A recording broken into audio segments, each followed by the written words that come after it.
Today, you are all here to worship your Guru. It is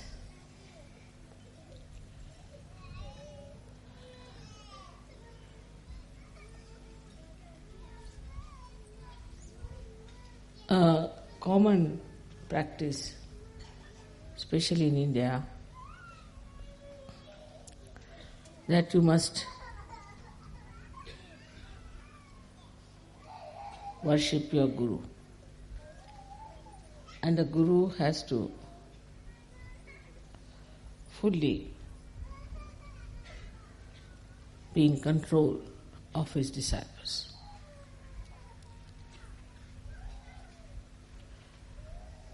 Guru principle is extremely strict, and the strictness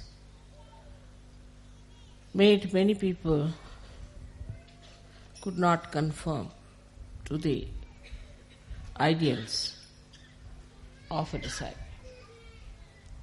In those days, the Guru had to be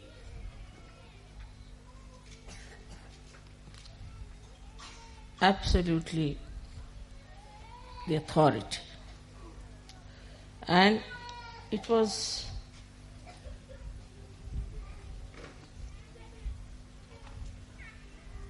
the Guru who would decide which disciples he'll have.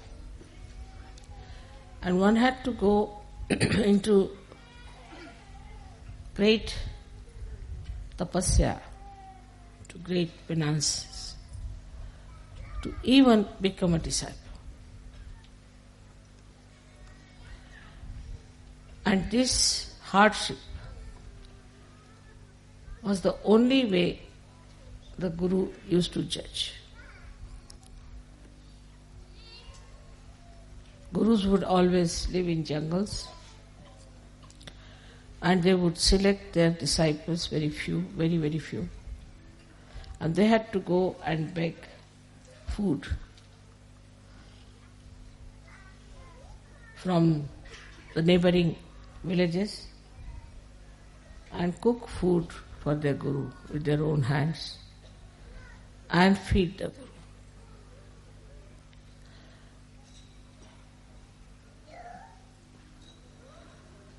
That sort of Guru business is not in search.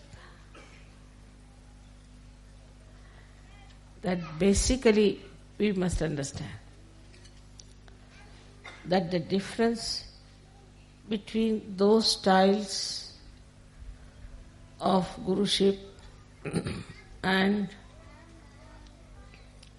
that we have now is this, that very few individuals were given the chance to become the Guru.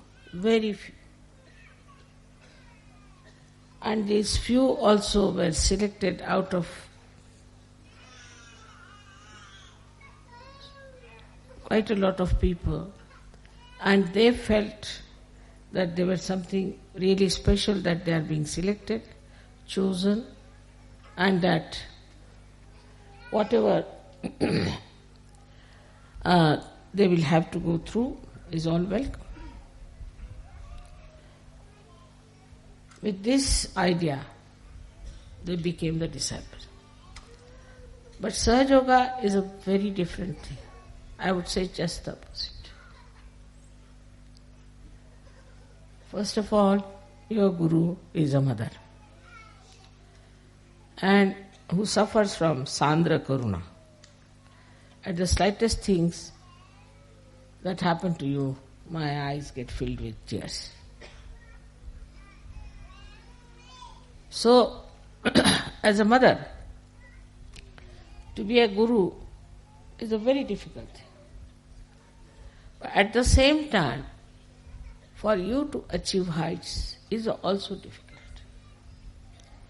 Because you get lost when I love you so much, and in that love you forget sometimes that the progress in your being is very slow. It is important that in Sahaja Yoga you have to be strict with yourself. That's why I said that you have to be your own guru, which people do not understand what it means. You have to be your own guru means you have to guide yourself, you have to treat yourself as your disciple, and you have to trim yourself. If you do not understand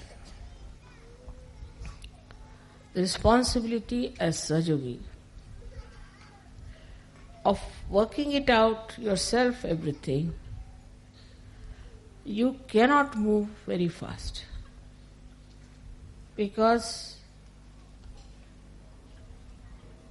it is a different type of relationship between the Guru and the disciples.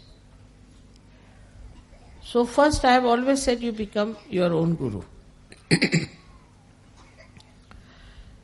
So you have to make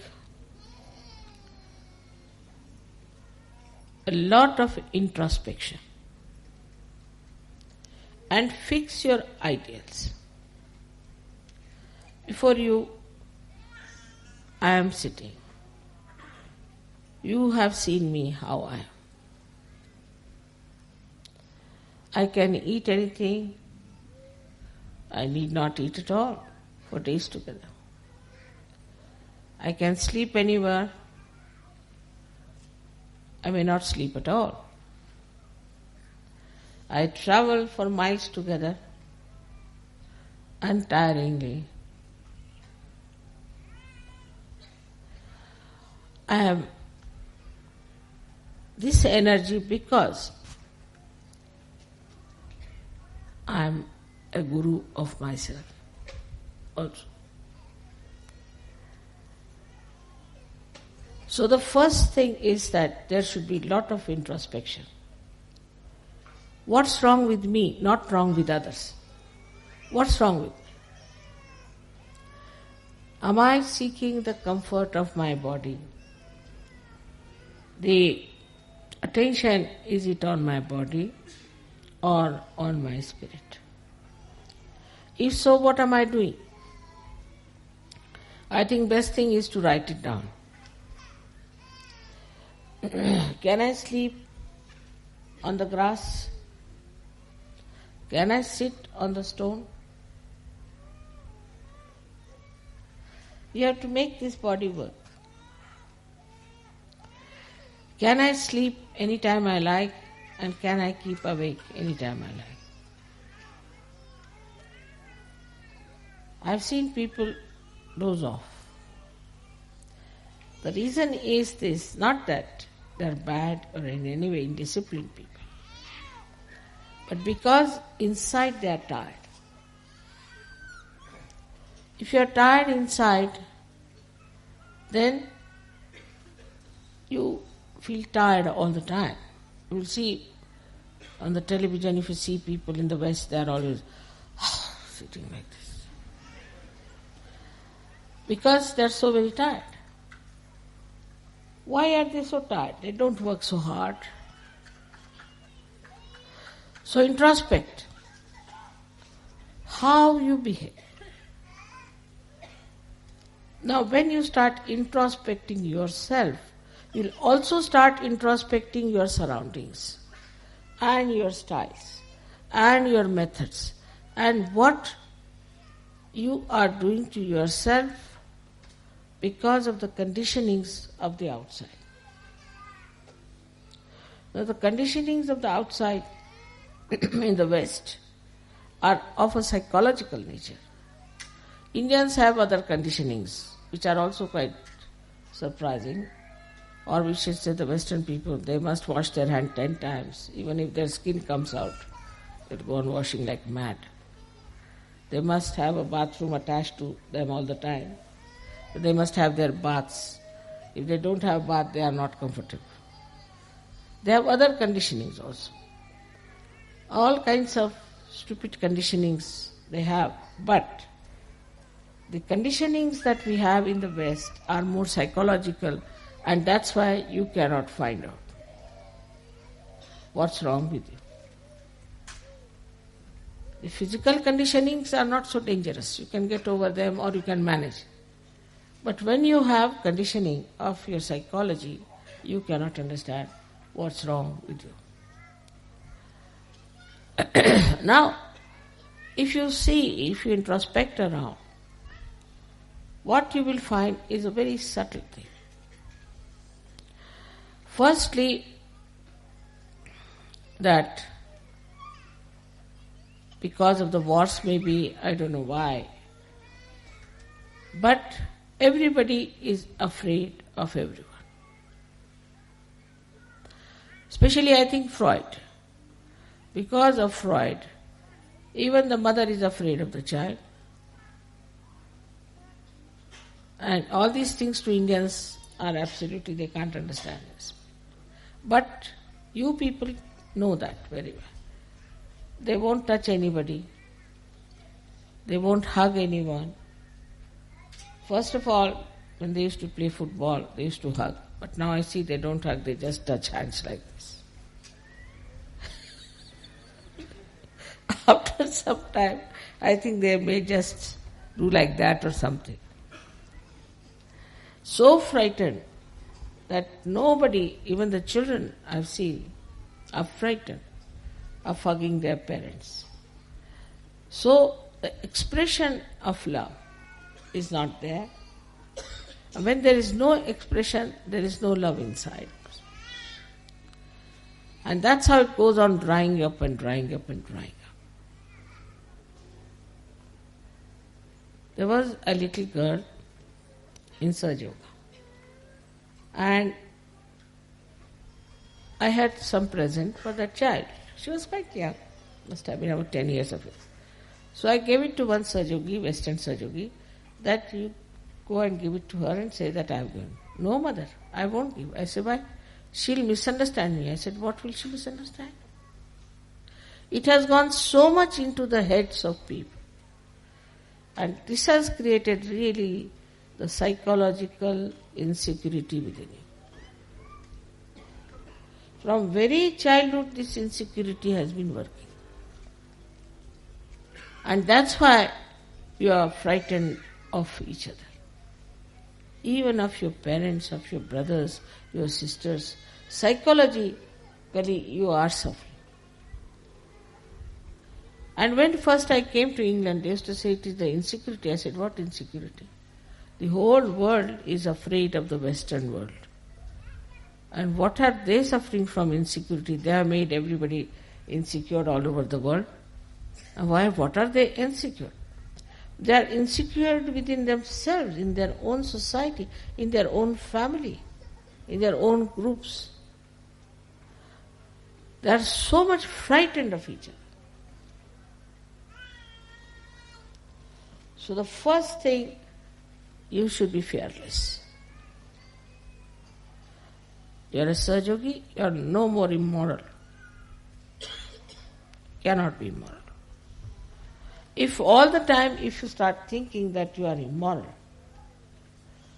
and if you do something it is immoral, and that you have to go and do some confession somewhere, then what is going to happen to you?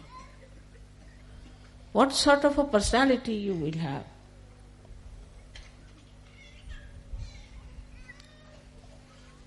We have to change this by changing ourselves. So among Sahaja Yogis there should be no insecurities but maryadas. You must know how to respect each other's privacy. The second thing that if you find with the Western mind, which is a very common thing, that they are bombarded by criticism. There are so many critics that now there are no more artists left. Only critics are criticizing critics. All artists are finished. They are all the time criticized. Somebody will come in. There's an education on criticism. They may not know how to play any instrument. They may not know how to sing. But they can criticize. All right. So all the time in your mind is a way that you always feel that somebody will criticize if you do this. All the time the fear is there that somebody will criticize. So, should I say or not? As Sahaj Yogis, you shouldn't worry about these stupid people because they're blind, and if they want to criticize, you let them criticize. What does it matter? Makes no difference. But this you have to build up within yourself. Now the third is even worse, which I don't know if you have noticed or not. I don't know how it has gone into the heads of the Western minds that you must always see to the other side of the bank, even if you are standing on this side, to be fair. And never to say something that you are sure of. Like you ask anyone, how are you? He'll say, always. Nobody will say, I'm perfectly all right. Nothing wrong with me. What's wrong? Perfectly all right. Thank you very much. But it is never. They're not sure of themselves all the time. It's shaking. And this shaking inside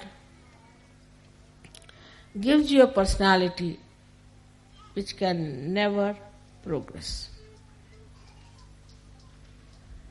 Progress comes when you put your step forward, you put your foot firmly on that point, and then put the second step forward, like as you climb on a mountain. But in the first place only, if you are still thinking that it's halfway through, then how can you go further? You'll only move on two steps, this or that or this or that. This is another very big psychological detergent, I should call it, or detrimental thing for your progress. Now the third thing you have learnt, which is also third or fourth maybe, that you must argue out yourself. Like you have a problem. You'll come and tell me, Mother, this problem I've got. This is very common with everyone. I have this problem. I'll say, all right, this is the solution. Then you will come out, no, but in this will happen. Then you tell another solution. No, Mother, this can be this way. All right, you tell third solution. No, Mother, in this can happen. Tell fourth, this can happen. You are standing against yourself all the time. Then I have to say, this is your problem, not mine, and I am giving you the solutions, and if you want to solve your problem, better take a positive attitude. The brain is this way. In our Hindi language it is called ulti khopdi. You are all the time arguing against yourself. So how can you progress? This is another great problem of the Western mind, that it doesn't try to face any problem as your own, but go on arguing with yourself like a lawyer. See, there are two lawyers, one yourself, another lawyer. Go on arguing. So is a double personality in the being. It's not a single personality. As I said, it is very, very psychological that people have to take to this kind of a turn suddenly without understanding how dangerous it is.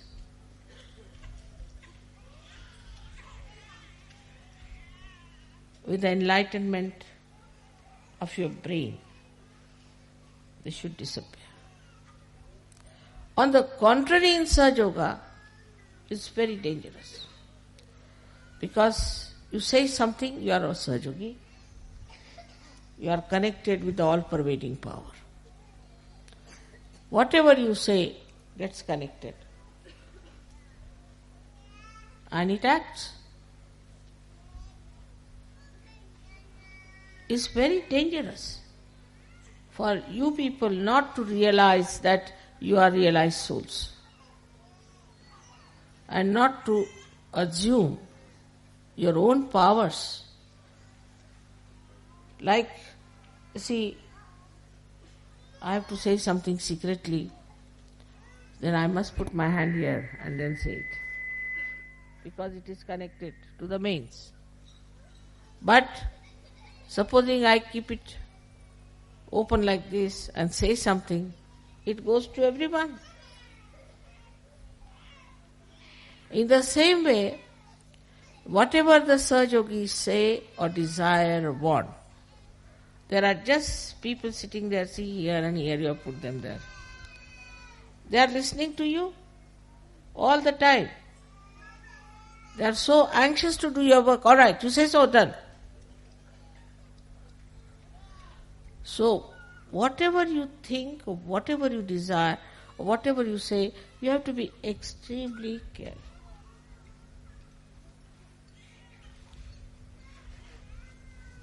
And when, now, old people, all right, I can say that very conditioned, they have problems and all.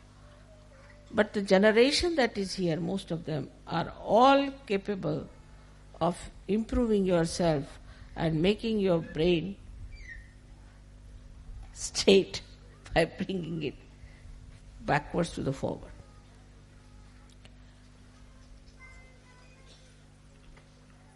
The psychological problem you do not say. The another psychological problem is, which you do not know, which is very surprising, that whatever is the entrepreneur's ideas, you must act. Because the whole fundamentals of Western life is to see and to be seen. So, oh, that's the fashion, so we should do that. This is the fashion, so we'll do that. Like the other day, about a year back, I went to England and I found all the Sahaja Yoginis having their hair here. I said, what's this? So I asked an Indian girl, I said, what is this supposed to be? This is a new fashion. I said, what new fashion? Call it Jhipriya in Marathi, you know. We call it Jhipriya fashion. Only the Maharashtrians cannot. And they all had their hair here, like this. All. I said, my God, this is Agya, this they are covering, their eyes will become squinty. But the fashion, if it comes, and the whole fashion is with the hair alone. Hair, I don't know what. There's so much interest in the hair. And they lose the hair so fast in these countries without using the oil which they should use. They lose their hair very fast. Starting from the hair, the sastra. Then fashion means, what is this? These entrepreneurs, these stupid people are creating ideas, and then why should we follow them? I don't say that Sahajogis should all look alike, not at all. You can dress up the way you like. You can live the way you like. But you should not get yourself enslaved by any entrepreneurs. You are free people now. Know that very well. Know that you are absolutely free. And your freedom is absolutely in the light of your enlightenment. You can never do wrong. But first of all, have that confidence within yourself. That whatever you have to do, you are not going to enslave yourself to entrepreneurs, what people have to say, how you will look, how you will appear before. This is a very important point, that half of the time we are laboring just to look like many others. It's very surprising how these entrepreneurs have befooled the Western people. In India it won't work. Won't work. Especially the Indian women. This in between came a mini sari. Came up to Bombay for about 4 or 5 days, I think disappeared. No Indian woman would wear a mini sari, finished. Nothing doing. Any sort of fashion now comes in India, doesn't stay. Because whatever clothes we have now in India is traditionally has been there, has been tested and error and trial and error and trial, and we know now this is the best, now stop it. At certain age, you stop. This is the style that suits us the best. But anything goes on, the styles go on changing. And this is what you have to be very careful to see, that you do not take to stupid things which are being created by entrepreneurs, but to sensible things which are required for. So one of the enslavement I feel is that you have to play into the hands of entrepreneurs. But the slavery is very deep and is so psychological. In so many ways, it is extremely hidden and so subtle that you cannot make it out. So in the introspection you find out what's gone wrong with you, how you are made this way, what's wrong in my own personality.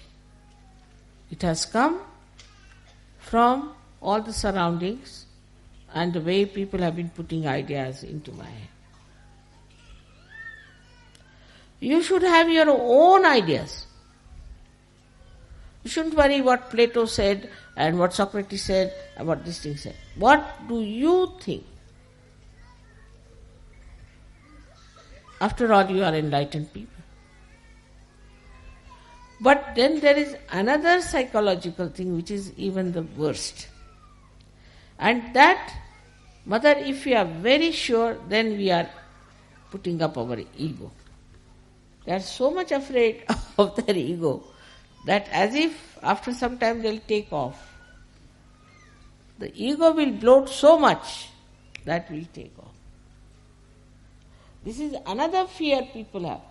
That if you assert, all right, this is what I want, this is the right thing to do, then I'll get off, so I don't want to say such a thing. I have an ego. So with Sahaja Yoga also certain fears have crawled in. One of them is that, Mother, I should not have any ego.